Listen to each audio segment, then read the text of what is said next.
A few units ago, we looked at arithmetic sequences, and we said an arithmetic sequence was a sequence of numbers that differed by a constant difference. So for example, let's take the sequence 3, 5, 7, 9, 11, ... We said that that was an arithmetic sequence because it had a constant difference between consecutive terms, and that constant difference was 2. Well, today we're going to take a look at a geometric sequence. Now, a geometric sequence is going to be a sequence of numbers that's going to have a constant ratio between consecutive terms. Now, in order to find that constant ratio, we're simply going to take two terms and divide them by each other. So we'll get a few examples and practice of that here in just a second. Now, let's remember what a recursive formula was. A recursive formula always followed the pattern of you're given the first term and then you're given a formula in order to find any term in the sequence based off the previous term. So in this recursive formula for a geometric sequence, we see that we're given the first term and a formula in terms of how to find all the next terms based off the previous term. Our previous term here is denoted by this g sub n minus 1, and r represents the constant ratio. So you'll notice that we are now multiplying the constant ratio to the previous term in order to generate the next term. All right, now for an explicit formula, our explicit formulas were always written in terms of n, the index number. Now notice where that variable appears. That variable is in our power. So g sub n, any term in the sequence, can be found by taking the first term, g sub 1, multiplying it by the constant ratio to the n minus 1 power. Again, we're going to get some practice with that here in just a minute. One of the common things, though, that you will notice about both the recursive and the explicit is that you need the first term and you need the constant ratio in order to write either the recursive formula or the explicit formula. All right, let's take a look at a few examples now. Example 1 says to find a recursive formula and an explicit formula for each of the following if they are geometric sequences. So our first test is to find out if they're geometric sequences, which means we can find a constant ratio between consecutive terms. So the way we do this is we're going to take two terms and divide them by each other. And we always take the second term and divide it by the previous term. So let's take 4 and divide it by 2. That simplifies to 2. Now let's take another pair of consecutive terms somewhere else in our sequence, such as 64, and let's divide it by 32. When I take 64 and divide it by 32, again, I get 2. If these two are the same, then we say each of these terms in this sequence differs by a constant ratio, and that constant ratio is 2. Now you can see that because we're going from 2 to 4, we doubled it. 4 to 8, we doubled it. 8 to 16, we doubled it. So in other words, we're multiplying by 2. So we have our constant ratio, we have our first term. Let's start off by writing our recursive formula. So recursive formula starts like this. G sub 1 is equal to 2. G sub n is equal to our constant ratio, which is 2, times the previous term, g sub n minus 1. And this is going to be for all n's greater than or equal to 2, because we already have our first term. All right, now let's talk about our explicit formula. Our explicit formula also needs our first term and our constant ratio, but the formula goes like this. G sub n is equal to our first term, which is 2, times our constant ratio, which is also 2 in this case, all raised to the n minus 1. Now, this is going to be for the set of n's that are greater than or equal to 1. All right, let's take a look at example B now. Example B, we're going to again first start off to determine if it's a constant ratio between terms. So let's take our second term and divide it by our first. 6 divided by 3 is equal to 2. Now let's pick another pair of consecutive numbers, such as 15 and 12. If I take 15 and divide it by 12, well, I see that 3 reduces both of those to 5/4. However, that's not equal to 2. Therefore, there is no constant ratio, and therefore it's not a geometric sequence. All right, let's take a look now at example C.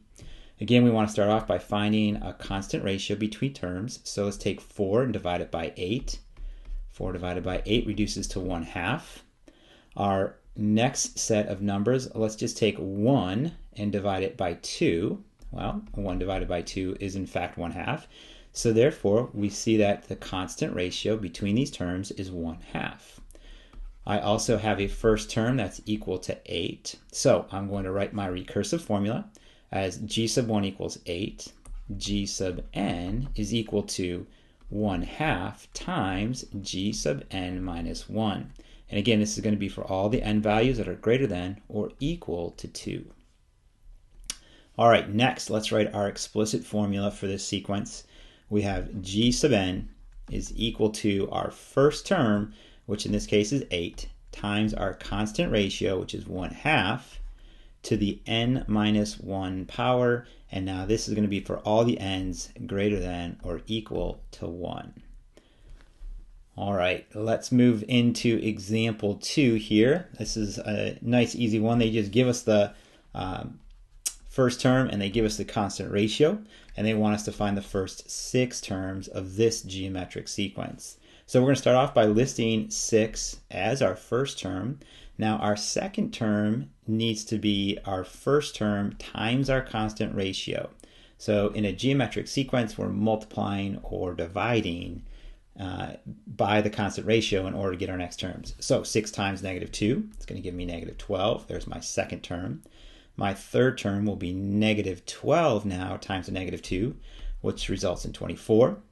24 times a -2 gives me -48, a positive 96, and a negative, what are we at, 192. So there is our first 6 terms. Here's g sub 1, g sub 2, g sub 3, 4, 5, and 6. All right, now in this example 3, we're going to follow that same pattern as the one above.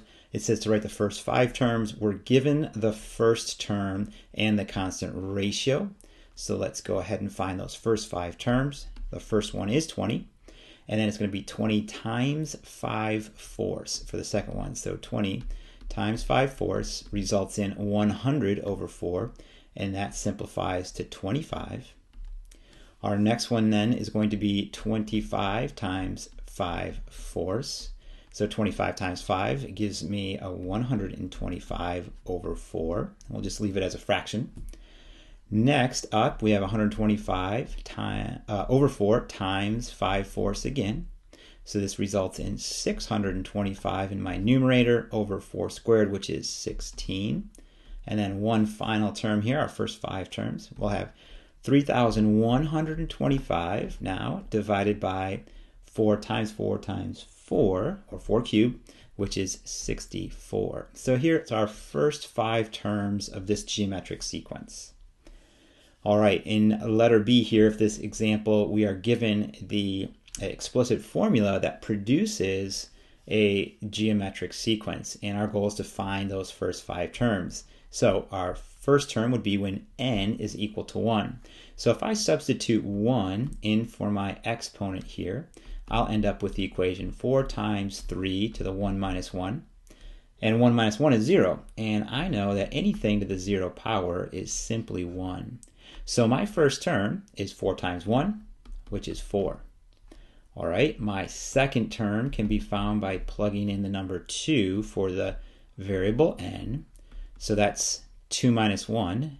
Well, 2 minus 1 is 1. 3 to the first power is 3. So that results in 4 times 3, which is 12. All right, my third term can be found by taking and substituting 3 in for my variable n. 3 minus 1 is 2. 3 squared is 9, and 9 times 4 is 36. So again, you can start to see the pattern emerging in our terms. We are simply multiplying by 3 each time. So g sub 4 should be 36 times 3, which should give us 108. And then g sub 5, which could be found by substituting 5 in for my variable, should be 108 times 3, which will be 324. All right, let's take a look at example 4, and it says a ball is dropped from 100 feet and bounces 80% of its previous height.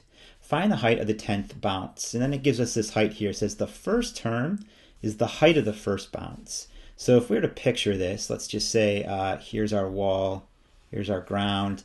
We're dropping from 100 feet here. It's going to come down, it's going to hit that ground and bounce back up about 80%, hit the ground again, bounce up about 80%, and it's going to keep following this. And these heights are going to form a geometric sequence of which our constant ratio is 80%, or as a decimal, 0.8. Now it says the first height, this height here in the first bounce, this is my G sub 1 term, it needs to be the height on the first bounce, which should be 80% of 100, and therefore that's 80 feet. So we want to find the height on the 10th bounce. Probably the easiest way to go about doing this is to write yourself a explicit formula for this geometric sequence. So G sub n is equal to my first term, 80, times my constant ratio of 0.8 to the n minus 1 power. Now I want to find it on the 10th bounce. 10th bounce. So that G sub 10 is equal to 80 times 0.8 to the 10 minus 1, or 80 times 0.8 to the 9th power. And that's going to result in a height of 10.74 feet. Okay, you have one final example to do in your notes. Go ahead and try that example on your own, and we'll check it in class.